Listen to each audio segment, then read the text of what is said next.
Hi everyone, welcome back to In the Box Seat. My name is Mark Liddymore. We'll be bringing you the latest in greyhound industry news here in South Australia, plus what's happening Australia-wide. We'll give you the hot tips for the Wednesday and Thursday program here at Angle Park, and our interview today is with trainer John Mundy, who has a small but select team in work at the moment. First of all, let's have a look at the Wednesday program here on Sky Racing 2. The first race, first of 10, commencing at around midday. The first of our specials comes up here in race 5. It is number 3, Mr. Menance. Now, Mr. Menance goes well when it actually finds the lead, runs its best races when it does find the front. An on-pace runner who has been close up in recent starts, had no luck at its last outing, Mr. Menance in race number 5.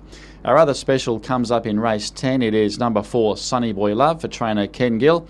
Dropping back to mixed grade on Wednesday. A good beginner. Has got a very good record as well. Has won 28 out of 69 starts overall and has been racing in stronger company. So look out for Sunny Boy Love in the last here on Wednesday. Reverting to Thursday night, the Honey's Hot Tips for the Thursday night program. We go race 1, number 4, Manyara Bale. Trained by Sean Matcott, it is going for the hat-trick this week, Manyara Bale. Very versatile over all distances. He's dropping back to the 5.15 after winning over the 600 last start. So look out for Manyara Bale in the first. Our first 4 combination there is 4 from 2, 1, 5. And our second special comes up in the very next race, actually. We'll try and get the bickies early. Race 2, number 4, Red Leicester. Formerly trained by Graham Bate. Recently contested the Brian Johnston Series, the Memorial Series that is. Had no luck in the semi-final last start. Now trained by Kim Johnston, Red Leicester, is a winner of 8 races. So look out for it to break back into the winner's circle here on Thursday night in race 2, number 4. And our first 4 combination, by the way, is 4 from 1, 2 and 7. Well, what's happening in South Australia this weekend? Well, we go to Saturday afternoon. In fact, the Twilight meeting is on at Port Augusta this Saturday in the mid-north at Port Augusta. We head to Mount Gambier on Sunday. They'll be running another Twilight fixture there with a 10-race program at the Mount in the southeast. And on the same day, the Twilight meeting is at Gawler. This was a Strathalbyn meeting, but now transferred to Gawler in the Twilight zone on Sunday. Looking to the national scene now, and first of all we go to New South Wales with the Dapto Greyhound Racing Club.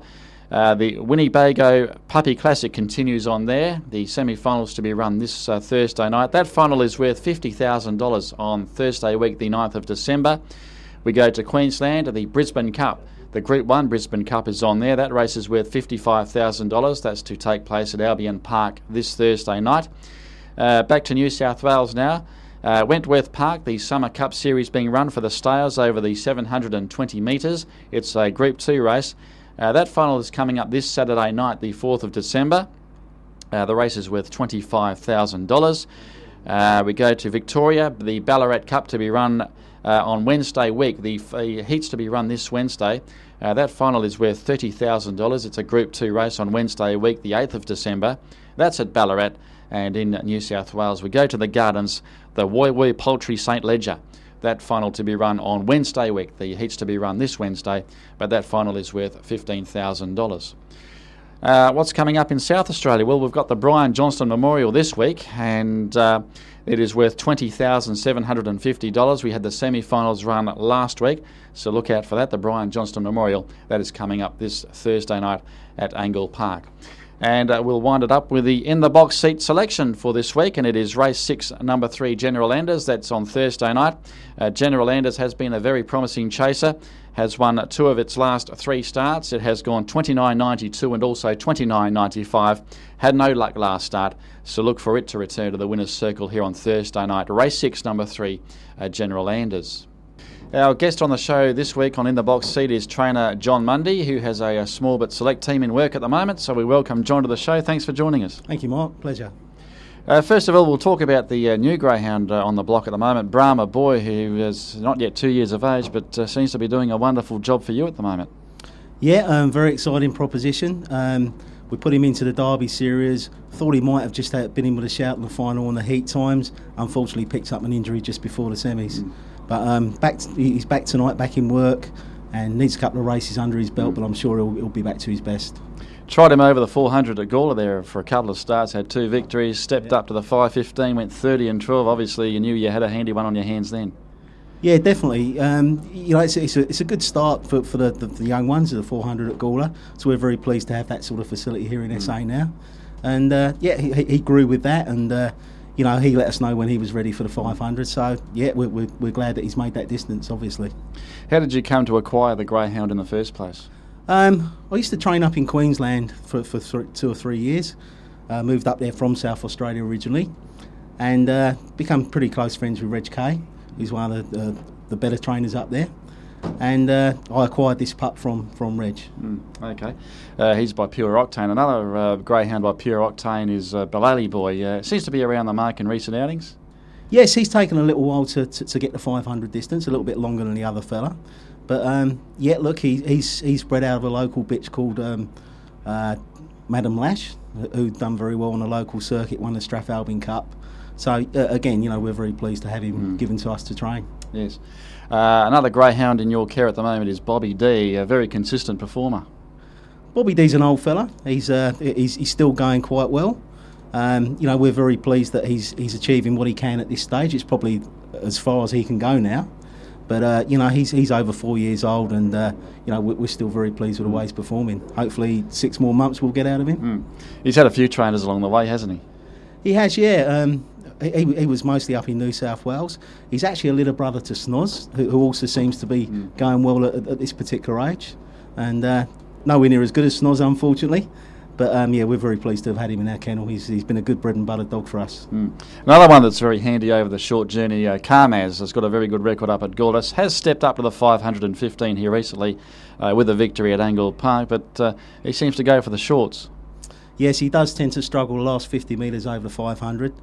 He did hold the track record at Gawler over the 4 at one stage, and really 400 is his go.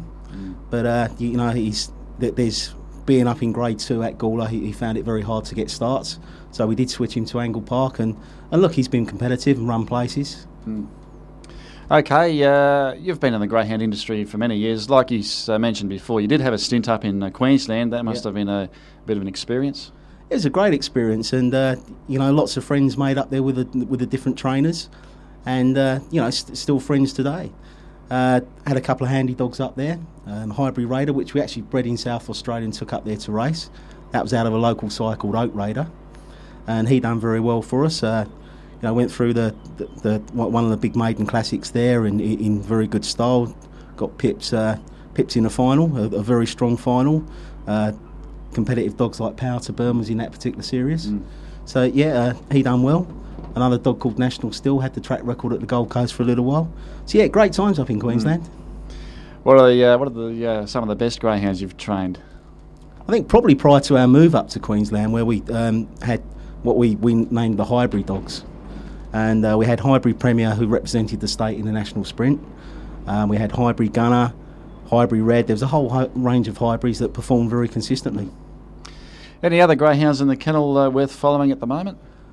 I think potentially we've just acquired a little girl from Reg Kay again, which is the sister of Brahma Boy, and I think she's got a lot of potential. And she's going to take a little while to find her straps here around Angle Park, having only really raced at 400, prior to arriving here. But I think she's going to be a good one for the future, and certainly for the breeding ranks as well. Okay, well, thanks for joining us on the show, John. Very welcome, pleasure. On In the Box Seat, and good luck with your team in the future. Thank you very much. Thank you. That's trainer John Mundy joining us on the set of In the Box Seat for another week. Well, that just about takes us away for another episode of the show. You can catch it up on the website every Tuesday afternoon. It may be a bit later, as has been the case the past few weeks. Hopefully it can get up on that website by late Tuesday afternoon. The grsa.com.au website. Just follow the links on In the Box Seat with myself, and you'll grab the latest edition the same time every week. So until next week, bye for now.